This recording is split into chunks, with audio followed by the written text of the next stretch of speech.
Friends, ಇವತ್ತು 7ನೇ ತರಗತಿ ಅಧ್ಯಾಯ 2 ಪ್ರಾಣಿಗಳಲ್ಲಿ ಪೋಷಣೆಯನ್ನು ತಿಳಿದುಕೊಳ್ಳೋಣ.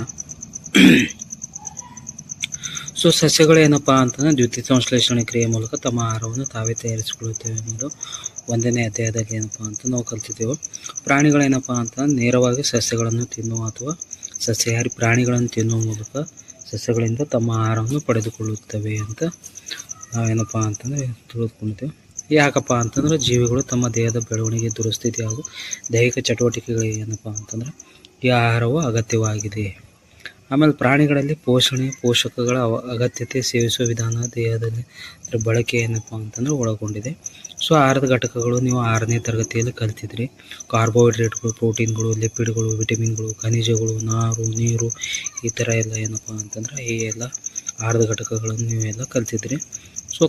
ಕಾರ್ಬೋಹೈಡ್ರೇಟ್ಗಳು ಆಹಾರದ ಒಂದು ಘಟಕಗಳು. ಇವು ಸಂಕೀರ್ಣವಾದಂಥ ವಸ್ತುಗಳಾಗಿವೆ. ಈ ವಸ್ತುಗಳನ್ನು ಹಾಗೆಯೇ ಬಳಸಿಕೊಳ್ಳಲು ಸಾಧ್ಯವಿಲ್ಲ. ಆದ್ದರಿಂದ ಅವುಗಳು ಸರಳ ವಸ್ತುಗಳಾಗಿ ವಿಘಟನೆಗೊಳ್ಳಬೇಕು. ಅಂದರೆ ಆಹಾರದ ಸಂಕೀರ್ಣ ಘಟಕಗಳು ಸರಳ ವಸ್ತುಗಳಾಗಿ ವಿಭಜನೆಗೊಳ್ಳುವುದಕ್ಕೆ ನಾವು ಜೀರ್ಣಕ್ರಿಯೆ ಅಥವಾ ಡೈಜೆಷನ್ ಎಂದು ಕರೆಯುತ್ತೇವೆ. ನೋಡಿ, ಸಂಕೀರ್ಣ ವಸ್ತುಗಳೇನಪ್ಪ ಅಂದರೆ ಸರಳ ವಸ್ತುಗಳಾಗಿ ವಿಭಜನೆಗೊಳ್ಳುತ್ತೆ. ಇದಕ್ಕೆ ನಾವು ಜೀರ್ಣಕ್ರಿಯೆ ಎಂದು ಹೇಳ್ತೇವೆ.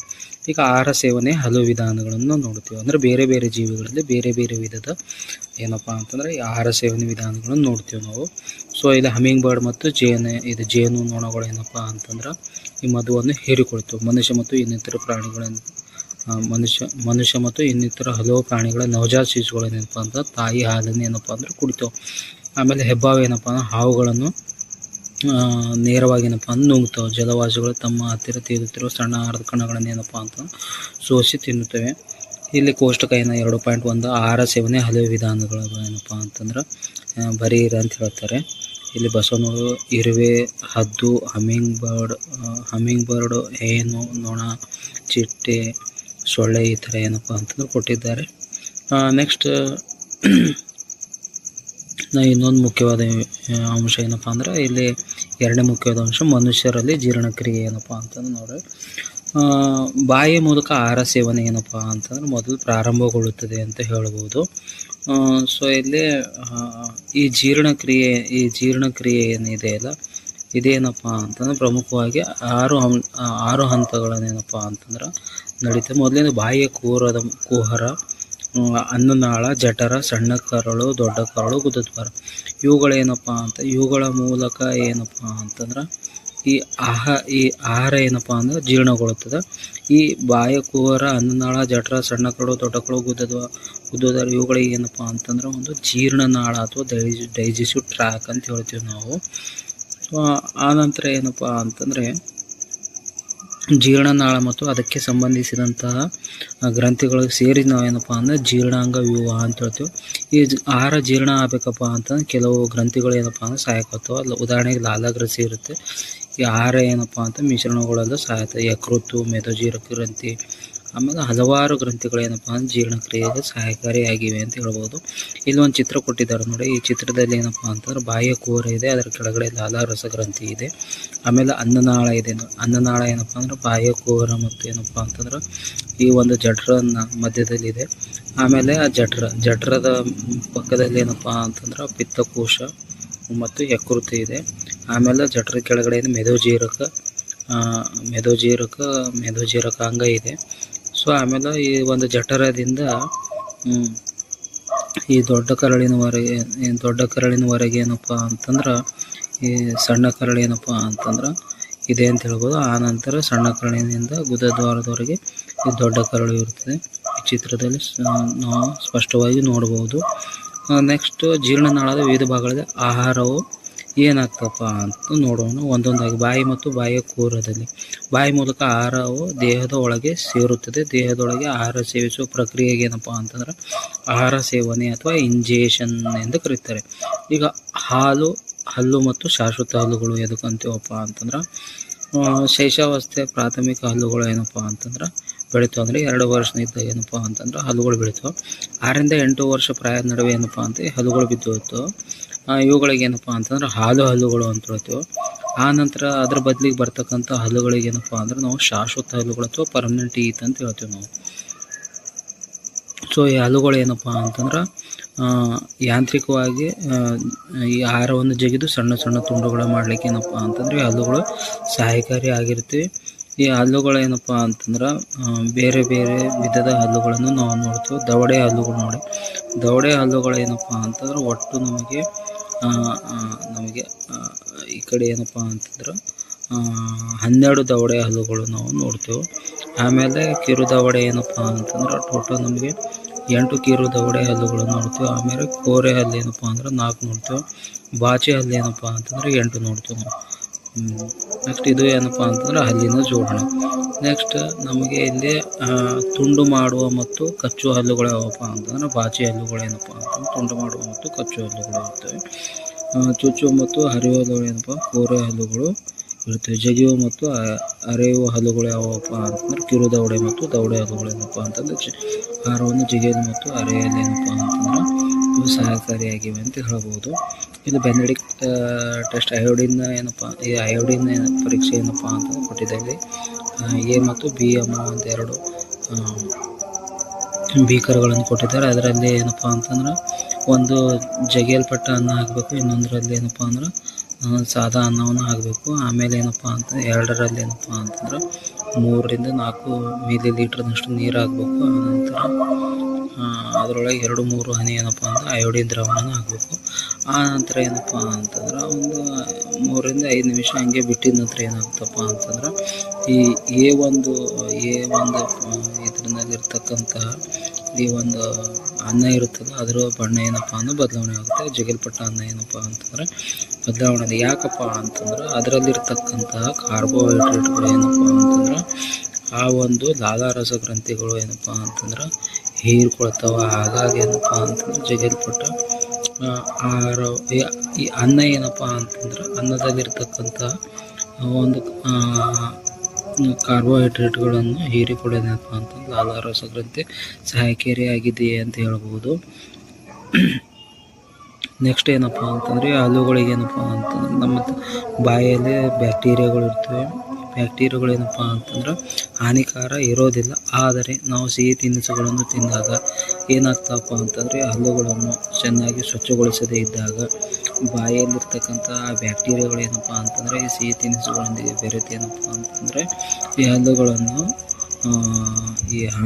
ಹಾನಿಪಡಿಸುವಂಥ ಸಾಧ್ಯತೆ ಇರುತ್ತೆ. ಅದನ್ನು ನಾವು ದಂತಕ್ಷಯ ಅಥವಾ ಟೂತ್ ಡಿಕೆ ಅಂತ ಕರಿತೀವಿ ನಾವು.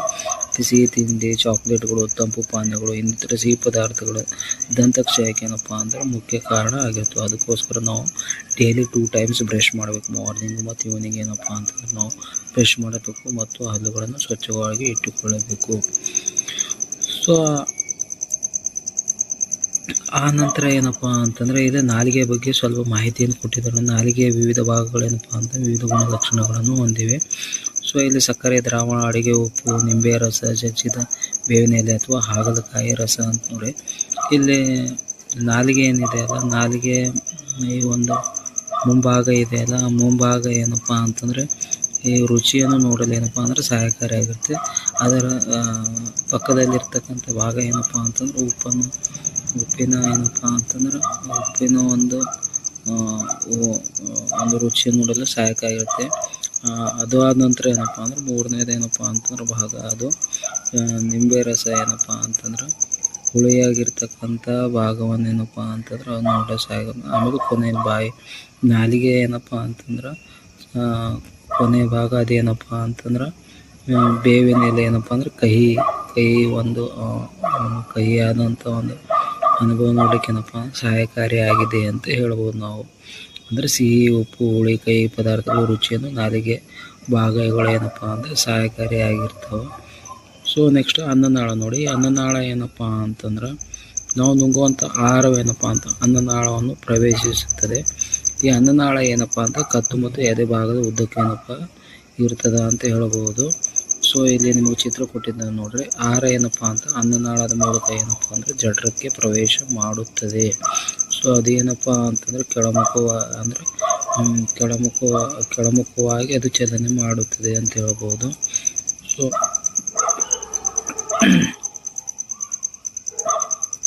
ಕೆಳಮುಖವಾಗಿ ಏನಪ್ಪ ಅಂತ ತಳ್ಳಲ್ಪಟ್ಟದ್ದು. ಕೆಲವೊಮ್ಮೆ ನಮ್ಮ ಜಠರ ಏನಪ್ಪ ಆಹಾರವನ್ನು ಸ್ವೀಕರಿಸದೇ ಇದ್ದಾಗ ಏನಪ್ಪ ಅಂತಂದ್ರೆ ಅದು ವಾಂತಿಯ ರೂಪದಲ್ಲಿ ಹೊರಬರುತ್ತದೆ ಅಂತ ಹೇಳಬಹುದು. ಅಂದ್ರೆ ನಾವು ವಾಂತಿ ಮಾಡ್ತೀವಲ್ಲ, ಅದು ಜಠರ ಏನಪ್ಪ ಅಂದ್ರೆ ಸ್ವೀಕಾರ ಮಾಡಲಿಲ್ಲಪ್ಪ ಅಂತಂದ್ರೆ ಅದು ವಾಂತಿ ರೂಪದಲ್ಲಿ ಹೊರಬರುತ್ತೆ. ನೆಕ್ಸ್ಟ್ ಈಗ ಜಠರ ನೋಡ್ರಿ, ಈ ಜಠರಕ್ಕೆ ಏನಪ್ಪ ಅಂದ್ರೆ ನಾವು ಸ್ಟಮಕ್ ಅಂತ ಕರಿತೀವಿ. ಇದು ದಪ್ಪಭೀತಿಯ ಒಂದು ಚೀಲದಂತ ಆಕೃತಿಯಾಗಿದೆ. ಇದರ ಆಕಾರ ಏನಪ್ಪ ಅಂತ ಜೆ ಆಕಾರದಲ್ಲಿರುತ್ತೆ. ಇದರಲ್ಲಿ ಏನಪ್ಪ ಅಂತಂದ್ರೆ ಇದರ ಈ ಒಂದು ಜಠರದಲ್ಲಿ ಏನಪ್ಪ ಅಂತಂದ್ರೆ ನಾವು ಅದರ ಪದರವನ್ನು ನೋಡ್ತೇವೆ. ಅದು ಲೊಳೆಯಿಂದ ಮಾಡಲ್ಪಟ್ಟಿರುತ್ತೆ. ಜಠರದೊಳಗೆ ಹೈಡ್ರೋಕ್ಲೋರಿಕ್ ಆಮ್ಲ ಇರುತ್ತದೆ. ಜಠರದ ಪದರ ಒಳಪದರ ಏನಪ್ಪ ಅಂದ್ರೆ ಲೊಳೆಯಿಂದ ಮಾಡಲ್ಪಟ್ಟಿರುತ್ತೆ. ಯಾಕಪ್ಪ ಅಂತಂದ್ರೆ ಇದು ಹೈಡ್ರೋಕ್ಲೋರಿಕ್ ಆಮ್ಲದಿಂದ ಆ ಒಂದು ಒಳಪದರ ಒಂದು ಹಾನಿಗೊಳಗಾಗಬಾರ್ದಪ್ಪ ಅಂತ ಲೊಳೆ ಆವರಿಸಿರುತ್ತೆ. ಆಮೇಲೆ ಜಠರದೊಳಗೆ ಜೀರ್ಣ ರಸ ಇರ್ತದೆ.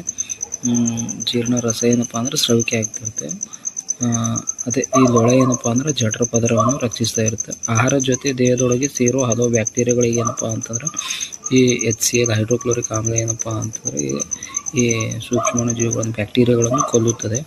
ಜೊತೆಗೆ ಜಠರದ ಮಾಧ್ಯಮ ಏನಪ್ಪ ಅಂತ ಆಮ್ಲೀಯವನ್ನಾಗಿ ಏನಪ್ಪ ಅಂದರೆ ಜೀರ್ಣರಸ ಏನಪ್ಪ ಅಂತಂದ್ರೆ ಮಾಡ್ತದ ಅಂತ ಹೇಳ್ಬೋದು. ಜೀರ್ಣರಸ ಏನಪ್ಪ ಪ್ರೋಟೀನ್ಗಳನ್ನು ಸರಳ ವಸ್ತುಗಳಾಗಿ ವಿಭಜಿಸ್ತದೆ.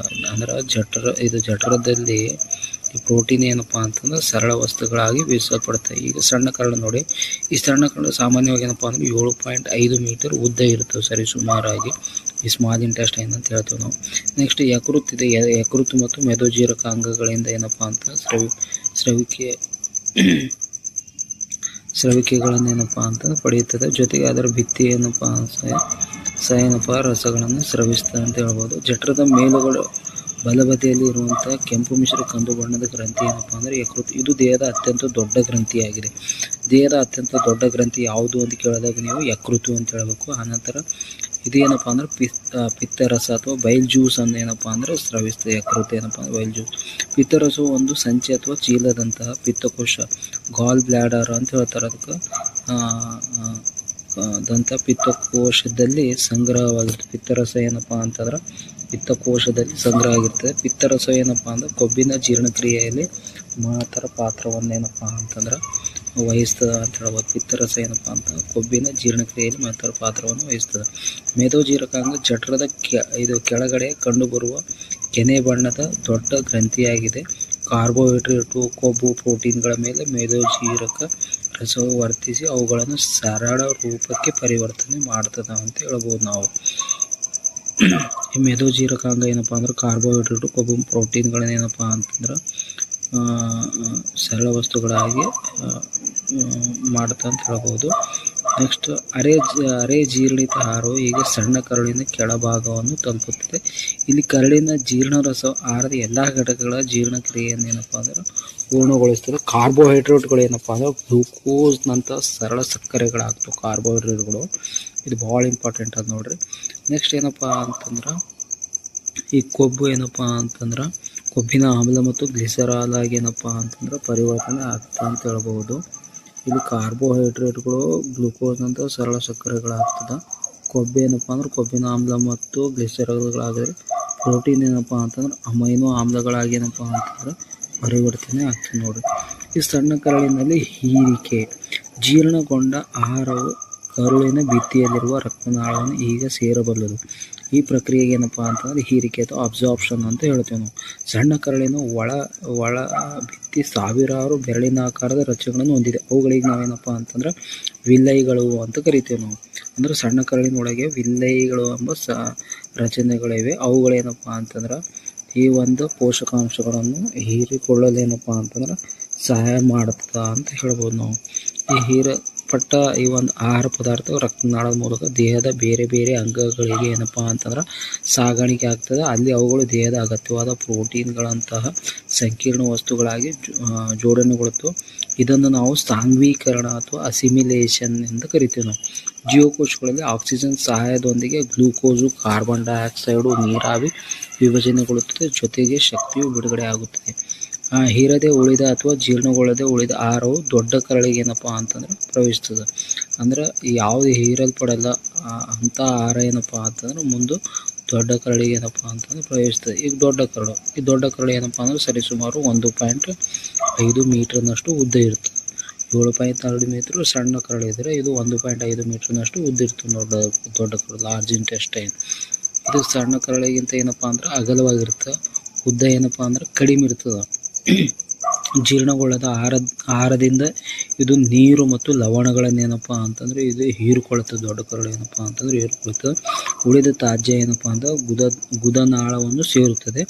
ಅಲ್ಲಿ ಏನಪ್ಪ ಅಂದ್ರೆ ಅರೆ ಘನಾವಸ್ಥೆ ಮಲವಾಗಿ ಅಲ್ಲೇ ಉಳಿತದೆ. ಈಗ ಮಲ ಏನಪ್ಪ ಅಂತ ಗುದದ್ವಾರದ ಮೂಲಕ ಹೊರ ಹಾಕಲ್ಪಡುತ್ತೆ. ಅದಕ್ಕೆ ನಾವೇನಪ್ಪ ಅಂದ್ರೆ ವಿಸರ್ಜನೆ ಎಂದು ಕರೆಯುತ್ತೇವೆ. ಇಷ್ಟೇನಪ್ಪ ಅಂತಂದ್ರೆ ಮೊದಲು ಈ ಬಾಯಿ ಕೂರದ ಮೂಲಕ ಆಹಾರವೇನಪ್ಪ ಅಂತಂದ್ರೆ ಸೇವನೆ ಮಾಡುತ್ತೆ. ಆನಂತರ ಅನ್ನನಾಳದ ಮೂಲಕ ಜಠರವನ್ನು ಪ್ರವೇಶಿಸ್ತದೆ. ಜಠರದಿಂದ ಏನಪ್ಪ ಅಂತಂದ್ರೆ ನೆಕ್ಸ್ಟ್ ಏನಪ್ಪ ಸಣ್ಣ ಕರಳಿಂದ ದೊಡ್ಡ ಕರಳಿನ ಮೂಲಕ ಏನಪ್ಪ ಅಂತಂದ್ರೆ ನೆಕ್ಸ್ಟ್ ಗುದದ್ವಾರದ ಮೂಲಕ ವಿಸರ್ಜನೆ ಕ್ರಿಯೆಯಾಗಿ ಹೊರಗೆ ಏನಪ್ಪ ಅಂತಂದ್ರೆ ಈ ಒಂದು ತ್ಯಾಜ್ಯ ಬರ್ತದೆ. ಇಷ್ಟೆಲ್ಲ ಪ್ರಕ್ರಿಯೆ ಏನಪ್ಪ ಅಂತಂದ್ರೆ ಜೀರ್ಣಕ್ರಿಯೆಯಲ್ಲಿ ನಡೀತದೆ. ನೆಕ್ಸ್ಟ್ ಮೂರನೇ ಅಂಶ ಏನಪ್ಪ, ಹುಲ್ಲು ತಿನ್ನುವ ಪ್ರಾಣಿಗಳಲ್ಲಿ ಜೀರ್ಣಕ್ರಿಯೆ ಹೆಂಗೆ ನಡೀತದಪ್ಪ ಅಂತಂದ್ರೆ, ಈಗ ಹಸು, ಎಮ್ಮೆ ಇನ್ನಿತರ ಹುಲ್ಲು ತಿನ್ನುವಂಥ ಪ್ರಾಣಿಗಳು ಏನಪ್ಪ ಅಂತಂದ್ರೆ ಕೆಲವೊಮ್ಮೆ ತಿನ್ನದೇ ಇದ್ದರೂ ನಿರಂತರವಾಗಿ ಜಗಿತಾ ಇರೋದು ನಾವೆಲ್ಲರೂ ಗಮನಿಸಿದ್ದೇವೆ. ಅವು ಬೇಗನೆ ಏನಪ್ಪ ಹುಲ್ಲನ್ನು ನುಂಗುತ್ತವೆ ಮತ್ತು ಅದನ್ನು ಏನಪ್ಪ ಜಠರದ ರೂಮೆನ್ ಎಂಬ ಹೆಸರಿನ ಭಾಗದಲ್ಲಿ ಸಂಗ್ರಹಿಸಿಕೊಳ್ತಾವೆ.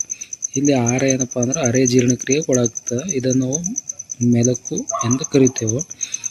ಪುನಃ ಇದನ್ನು ಸಣ್ಣ ಸಣ್ಣ ಉಂಡೆಗಳಾಗಿ ಬಾಯಿಗೆ ಮರಳಿಸಿಕೊಂಡು ಪ್ರಾಣಿಯು ಅದನ್ನು ಜಗುತ್ತದೆ. ಈ ಕ್ರಿಯೆಗೆ ಏನಪ್ಪ ಅಂದ್ರೆ ಮೆಲುಕು ಹಾಕುವುದು, ರೂಮಿನೇಷನ್ ಎಂದು ಕರೀತಾರೆ. ಇಂಥ ಪ್ರಾಣಿಗಳನ್ನು ಮೆಲುಕು ಹಾಕುವ ಪ್ರಾಣಿಗಳು ಅಂತ ಹೇಳ್ತೀವಿ ನಾವು. ಇಲ್ಲಿ ಚಿತ್ರ ಕೊಟ್ಟಿದ್ದಾರೆ ನೋಡ್ರಿ. ರೂಮೆನ್ ಅನ್ನನಾಳ ಇದೆ. ಅನ್ನನಾಳ ಏನಪ್ಪ ಅಂತಂದ್ರೆ ರೂಮೆನ್ ಭಾಗಕ್ಕೊಂದು ಅಂಟುಕೊಂಡಿದೆ ನೋಡಿ. ಅಲ್ಲೇನಪ್ಪ ಅಂತಂದ್ರೆ ಈ ಹಸು ಏನಪ್ಪ ಅಂತಂದ್ರೆ ಆ ಹುಲ್ಲನ್ನು ರೂಮಿನ ಭಾಗದಲ್ಲಿ ಹಾಕೊಂಡ್ಬಿಡ್ತಾ. ಆನಂತರ ಅದಕ್ಕೇನಪ್ಪ ಜಗಿತಾ ಇರುತ್ತೆ ಅಂತ ಹೇಳ್ಬೋದು. ಇದು ಏನಪ್ಪ ಹುಲ್ಲನ್ನು ಜಗಿಯುವಂಥ ಪ್ರಾಣಿಗಳಲ್ಲಿ ಮಾತ್ರ ಕಂಡುಬರುತ್ತೆ. ಮೇಕೆ ಆಗಿರ್ಬೋದು, ಹಸು ಆಗಿರ್ಬೋದು, ಎಮ್ಮೆ ಆಗಿರ್ಬೋದು, ಜಿಂಕೆ ಆಗಿರ್ಬೋದು. ಸಾಮಾನ್ಯ ಸಸ್ಯಾಹಾರಿ ಪ್ರಾಣಿಗಳಲ್ಲಿ ಏನಪ್ಪ ಅಂತಂದ್ರೆ ನಾವು ಇವುಗಳನ್ನು ನೋಡ್ತೇವೆ. ಇನ್ನೊಂದೇನಪ್ಪ ಅಂತಂದ್ರೆ ಇಲ್ಲಿ ಅತಿಸಾರ ಎಂದರೆ ಏನು ಅಂತ ಕೊಟ್ಟರು ನೋಡಿ. ಕೆಲವೊಮ್ಮೆ ನೀರಾಗಿರುವ ಮಲವನ್ನು ವಿಸರ್ಜನೆ ಮಾಡುವ ಒತ್ತಡವನ್ನು ನೀವು ಅನುಭವಿಸಿರಬಹುದು. ಈ ಸ್ಥಿತಿಗೆ ಏನಪ್ಪ ಅಂದ್ರೆ ಅತಿಸಾರ ಅಥವಾ ಡೈರಿಯಾ ಅಂತ ಕರಿತೀವಿ ನಾವು. ಅಂದರೆ ಕಲುಷಿತ ಆಹಾರ ಸೇವನೆ ಅಂದರೆ ಸೋಂಕಿತ ಅಥವಾ ಕಲುಷಿತ ಆಹಾರ ಅಥವಾ ಅಜೀರ್ಣದಿಂದಲೇ ಏನಪ್ಪ ಅಂತಂದ್ರೆ ಈ ಒಂದು ಅತಿಸಾರ ಉಂಟಾಗ್ತದ ಅಂತ ಹೇಳ್ಬೋದು. ಸೊ ಈ ಅತಿಸಾರ ಎಂಬುದೇನಪ್ಪ ಅಂತಂದ್ರೆ ಸಾಮಾನ್ಯವಾಗಿ ಮಕ್ಕಳಲ್ಲಿ ಕಂಡುಬರ್ತಕ್ಕಂಥ ಕಾಯಿಲೆ ಆಗಿದೆ. ಇದು ಅತಿಸಾರ ಏನಪ್ಪ ಅಂತಂದ್ರೆ ಹೆಚ್ಚಾಯ್ತಂತಂದ್ರೆ ಇದರಿಂದ ಇದು ಸಾವು ಕೂಡ ಸಂಭವಿಸಬಹುದು. ಇದರಿಂದ ನೀರು ಮತ್ತು ಲವಣಗಳ ನಷ್ಟ ಉಂಟಾಗ್ತದೆ. ಸೊ ಅದಕ್ಕೋಸ್ಕರ ನಾವೇನಪ್ಪ ಅಂತಂದ್ರೆ ಈ ಅತಿಸಾರ ಆದಾಗ ನಾವು ವೈದ್ಯರನ್ನು ಭೇಟಿ ಮಾಡಬೇಕು. ನಾವೇನಪ್ಪ ಅಂದ್ರೆ ORS ಅನ್ನು ತೆಗೆದುಕೊಳ್ಳುವ ಮೂಲಕ ಈ ಅತಿಸಾರವನ್ನು ತಡೆಗಟ್ಟಬಹುದು. ನಾವು ORS ಅಪ್ಪ ಅಂತಂದ್ರೆ ಓರಲ್ ರಿಹೈಡ್ರೇಷನ್ ಸೊಲ್ಯೂಷನ್ ಅಂತ ಒಂದು ಬಿಸಿ ಮಾಡಿ ಆರಿಸಿದಂತಹ ನೀರನ್ನೇನಪ್ಪ ಅದರಲ್ಲಿ ಸ್ವಲ್ಪ ಉಪ್ಪು ಮತ್ತು ಒಂದು ಚಿಟಿಕೆ ಉಪ್ಪು ಮತ್ತು ಸಕ್ಕರೆಯನ್ನು ಹಾಕ್ತೇವಪ್ಪ ಅಂತಂದ್ರೆ ಅದು ನಮ್ಮ ಅತಿಸಾರವನ್ನು ತಡೆಗಟ್ಟಲಿಕ್ಕೆ ಸಹಾಯ ಮಾಡುತ್ತೆ ಅಂತ ಹೇಳ್ಬೋದು. ಇಲ್ಲಿ ನೋಡಿ, ಬೋಜು ಮತ್ತು ಪೈಲಿಗೆ ಏನಪ್ಪ ಅಂತಂದ್ರೆ ಒಂದು ಡೌಟ್ ಇದೆ.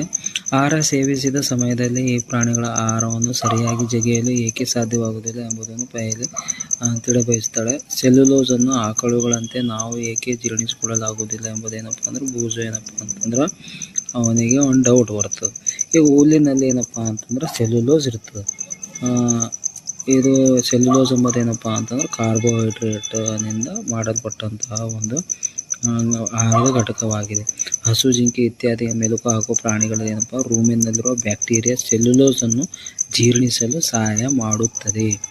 ಅಂದ್ರೆ ಇಲ್ಲಿ ರೂಮಿನಲ್ಲಿ ಏನಪ್ಪ ಅಂದ್ರೆ ಬ್ಯಾಕ್ಟೀರಿಯಾ ಇರ್ತದೆ. ಆ ಬ್ಯಾಕ್ಟೀರಿಯಾ ಏನಪ್ಪ ಅಂದ್ರೆ ಸೆಲ್ಯುಲೋಸನ್ನು ಜೀರ್ಣ ಮಾಡಲು ಏನಪ್ಪ ಅಂತ ಸಹಾಯ ಮಾಡ್ತದೆ. ಮನುಷ್ಯರು ಸೇರಿದಂತೆ ಹಲವು ಪ್ರಾಣಿಗಳು ಸೆಲ್ಯುಲೋಸನ್ನು ಜೀರ್ಣಿಸಿ ಕೊಡೋದವ್ರು. ಯಾಕಂದ್ರೆ ಅದರಲ್ಲಿ ಏನಪ್ಪ ಅಂತಂದ್ರೆ ಈ ರೂಮಿನ ನಮ್ಮ ಒಂದು ಭಾಗ ಇರುವುದಿಲ್ಲ. ಕುದುರೆ, ಮೊಲ ಇತ್ಯಾದಿಗಳಂಥ ಪ್ರಾಣಿಗಳಲ್ಲಿ ಸಣ್ಣ ಕರಳು ಮತ್ತು ದೊಡ್ಡ ಕರಳು ಮಧ್ಯೆ ಏನಪ್ಪ ಅಂದ್ರೆ ಸೀಕಮ್ ಎಂಬ ನೀಳ ಸಂಚಿ ಅಂತ ರಚನೆ ಇರ್ತದೆ. ಈ ಸೀಕಮ್ನಲ್ಲಿರೋ ಕೆಲವು ಬ್ಯಾಕ್ಟೀರಿಯಾಗಳು ಏನಪ್ಪ ಅಂತಂದ್ರೆ ಆಹಾರದ ಸೆಲ್ಯುಲೋಸನ್ನು ಜೀರ್ಣಿಸುತ್ತವೆ. ಇವೇನಪ್ಪ ಅಂತಂದ್ರೆ ಮನುಷ್ಯನಲ್ಲಿ ಕೂಡ ಏನಪ್ಪ ಅಂದರೆ ಸೀಕಮ್ ಮತ್ತು ರೂಮಿನ್ಗಳು ಕಂಡುಬರುವುದು. ಸೊ ಇಷ್ಟೆಲ್ಲ ಏನಪ್ಪ ಅಂತಂದ್ರೆ ನಾವು ಒಂದು ಈ ಮೆಲುಕು ಹಾಕುವ ಪ್ರಾಣಿಗಳಲ್ಲಿ ಜೀರ್ಣಕ್ರಿಯೆಯನ್ನು ನೋಡಿದ್ದೇವೆ. ನೆಕ್ಸ್ಟ್ ಈಗ ಇನ್ನೊಂದೇನು ಡೌಟಪ್ಪ ಅಂತಂದರೆ ಜೀರ್ಣಾಂಗ ವ್ಯವಸ್ಥೆಯನ್ನು ಹೊಂದಿರತಕ್ಕಂಥ ಪ್ರಾಣಿಗಳಲ್ಲಿ ಏನಪ್ಪ ಅಂದ್ರೆ ಬಾಯಿ ಅಥವಾ ಜೀರ್ಣಾಂಗ ವ್ಯವಸ್ಥೆ ಈ ಬಾಯಿಯಿಂದ ಈ ಗುದದ ದ್ವಾರದವರೆಗೆ ಈ ಒಂದು ಜೀರ್ಣ ಕ್ರಿಯೆ ನಡೀತಕ್ಕಂಥ ನಾವು ನೋಡಿದೆವು. ಆದರೆ ಜೀರ್ಣಾಂಗ ವ್ಯವಸ್ಥೆ ಇಲ್ಲದೇ ಇರತಕ್ಕಂತಹ ಕೆಲವು ಸೂಕ್ಷ್ಮ ಜೀವಿಗಳು ಇರ್ತವೆ. ಅವುಗಳಲ್ಲಿ ಈ ಆಹಾರ ಸೇವನೆ ಹೇಗೆ ಆಗ್ತದೆ, ಅವು ಹೆಂಗೆ ಆಹಾರವನ್ನು ಜೀರ್ಣಿಸ್ಕೊಡುತ್ತವೆ ಅನ್ನೋದೇನಪ್ಪ ಅಂತಂದ್ರೆ ಕುತೂಹಲಕಾರಿಯಾದಂಥ ಒಂದು ವಿಷಯವಾಗಿದೆ. ಸೊ ಇಲ್ಲಿ ನೋಡಿ, ಉದಾಹರಣೆ ಅಮೀಬಾ ಇದೆ. ಅಮೀಬಾ ಏನಪ್ಪ ಅಂದ್ರೆ ಒಂದು ಏಕಕೋಶ ಜೀವಿ. ಇದರಲ್ಲಿ ಆಹಾರ ಸೇವನೆ ಮತ್ತು ಜೀರ್ಣಕ್ರಿಯೆ ಹೆಂಗೆ ನಡೀತದೆ ನೋಡ್ರಿ. ಅಮೀಬಾ ಕೊಳದ ನೀರಿನಲ್ಲಿ ಕಾಣಸಿಗುವ ಏಕಕೋಶೀಯ ಸೂಕ್ಷ್ಮ ಜೀವಿ ಆಗಿದೆ. ಅದು ಕೋಶ ಪೊರೆಯಿಂದ ಆವೃತವಾಗಿರುತ್ತೆ. ದುಂಡಗಿಂತ ಸಾಂದ್ರವಾದ ಕೋಶ ಕೇಂದ್ರ ಮತ್ತು ಹಲವು ಸಣ್ಣ ಸಣ್ಣ ಗುಳ್ಳೆಗಳಂಥ ಅವಕಾಶ ವ್ಯಾಕ್ಯೂಲ್ಸ್ ಇರ್ತವೆ ಅದರೊಳಗೆ. ಅಮೀಬಾದ ಕೋಶ ದ್ರವ್ಯದಲ್ಲಿವೆ. ಆಮೇಲೆ ಅದು ಚಲಿಸಲು ಮತ್ತು ಆಹಾರ ಹಿಡಿಯಲು ಏನಪ್ಪ ಅಂದ್ರೆ ಮಿಥ್ಯಪಾದ ಸೂಡೋಪೋಡಿಯಾ ಅಂತ ಇರ್ತವೆ. ಅಂದ್ರೆ ಅಮೀಬಾ ಚಲಿಸ್ಲಿಕ್ಕೆ ಏನಪ್ಪ ಅಂದ್ರೆ ಸೂಡೋಪೋಡಿಯಾ ಅಥವಾ ಮಿಥ್ಯಪಾದಗಳು ಇರ್ತವೆ. ಇಲ್ಲಿ ನೋಡ್ರಿ, ಅಮೀಬಾ ಏನಪ್ಪ ಅಂತಂದ್ರೆ ಈ ಮಿಥ್ಯಪಾದಗಳ ಮೂಲಕ ಆಹಾರದ ಕಣವನ್ನು ಒಳಗೆ ತೆಗೆದುಕೊಳ್ತಾ ಇದೆ.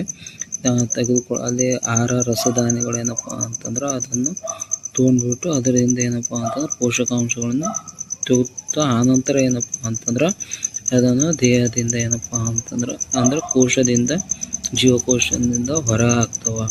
ಈಗ ಅಮೀಬಾ ಕೆಲವು ಸೂಕ್ಷ್ಮ ಜೀವಿಗಳನ್ನು ತಿನ್ನುತ್ತೆ. ಆಹಾರದ ಇರುವಿಕೆ ಅದಕ್ಕೆ ಅರಿವಾದ ಕೂಡಲೇ ಮಿಥ್ಯಪಾದಗಳನ್ನು ಆಹಾರದ ಸುತ್ತ ಹೊರಚಾಚುತ್ತದೆ. ಆಹಾರವನ್ನು ಕೋಶದೊಳಗೆ ತೆಗೆದುಕೊಳ್ಳುತ್ತೆ. ಆಹಾರ ರಸಧಾನ್ಯ ಫುಡ್ ವ್ಯಾಕ್ಯೂಲ್ನಲ್ಲಿ ಬಂದಿಯಾಗ್ತದೆ. ಅಲ್ಲಿಂದ ಏನಪ್ಪ ಅಂದರೆ ಜೀರ್ಣರಸ ಆಹಾರ ರಸಧಾನ್ಯಗಳಿಗೆ ಸ್ರವಿಕೆ ಆಗುತ್ತದೆ. ಅವು ಆಹಾರದ ಮೇಲೆ ವರ್ತಿಸಿ ಅದನ್ನು ಸರಳ ಪದಾರ್ಥಗಳಾಗಿ ವಿಭಜಿಸುತ್ತವೆ. ಈಗ ಜೀರ್ಣಗೊಂಡ ಆಹಾರವು ಕ್ರಮೇಣ ಹೀರಲ್ಪಡುತ್ತೆ. ಅಮೀಬಾ ಅದನ್ನು ತನ್ನ ಬೆಳವಣಿಗೆ, ದೇಹದ ದುರಸ್ತಿ, ತಮ್ಮ ಸಂಖ್ಯೆಯನ್ನು ಹೆಚ್ಚಿಸಿಕೊಳ್ಳಲು ಅಂದರೆ ಸಂತಾನೋತ್ಪತ್ತಿ, ಜೀರ್ಣವಾಗಲು ಏನಪ್ಪ ಅಂತಂದ್ರೆ ಇದು ಜೀರ್ಣವಾಗದ ಆಹಾರವು ವಿಶೇಷ ಅವಕಾಶ ಮೂಲಕ ಏನಪ್ಪ ಅಂತಂದ್ರೆ ಹೊರ ಹಾಕಲ್ಪಡುತ್ತದೆ ಅಂತ ಹೇಳ್ಬೋದು. ಸೊ ನೀವೇನಪ್ಪ ಅಂತಂದ್ರೆ ಫ್ರೆಂಡ್ಸ್, ಈ ಒಂದು ಅಧ್ಯಾಯದಲ್ಲಿ ನೀವು ಮಾನವನಲ್ಲಿ ಜೀರ್ಣಕ್ರಿಯೆ ಮತ್ತು ಪ್ರಾಣಿಗಳಲ್ಲಿ ಮೆಲುಕು ಹಾಕುವಂಥ ಪ್ರಾಣಿಗಳಲ್ಲಿನ ಜೀರ್ಣಕ್ರಿಯೆ ಬಗ್ಗೆ ತಿಳಿದುಕೊಂಡಿದ್ದೀರಿ. ಆಮೇಲೆ ಏನಪ್ಪ ಅಂತಂದ್ರೆ ಜೀರ್ಣಾಂಗ ವ್ಯೂಹದ ಈ ಒಂದು ಜೀರ್ಣಾಂಗ ವ್ಯೂಹದ ಏನಪ್ಪ ಅಂತಂದ್ರೆ ಪ್ರತಿಯೊಂದು ಭಾಗದ ಕುರಿತು ಏನಪ್ಪ ಅಂತಂದ್ರೆ ನೀವು ತಿಳ್ಕೊಂಡಿದ್ದೀರಿ. ಸೊ ಅಮೀಬಾದಲ್ಲಿ ಏಕಕೋಶ ಜೀವಿಗಳಲ್ಲಿ ಏನಪ್ಪ ಅಂತಂದ್ರೆ ಈ ಒಂದು ಪೋಷಣೆ ಹೆಂಗೆ ನಡೀತಾ ಅಂತ ತಿಳ್ಕೊಂಡಿದ್ದೀರಿ. ಸೊ ಧನ್ಯವಾದಗಳು ಫ್ರೆಂಡ್ಸ್. ಇನ್ನು ಏನಪ್ಪ ಅಂತಂದ್ರೆ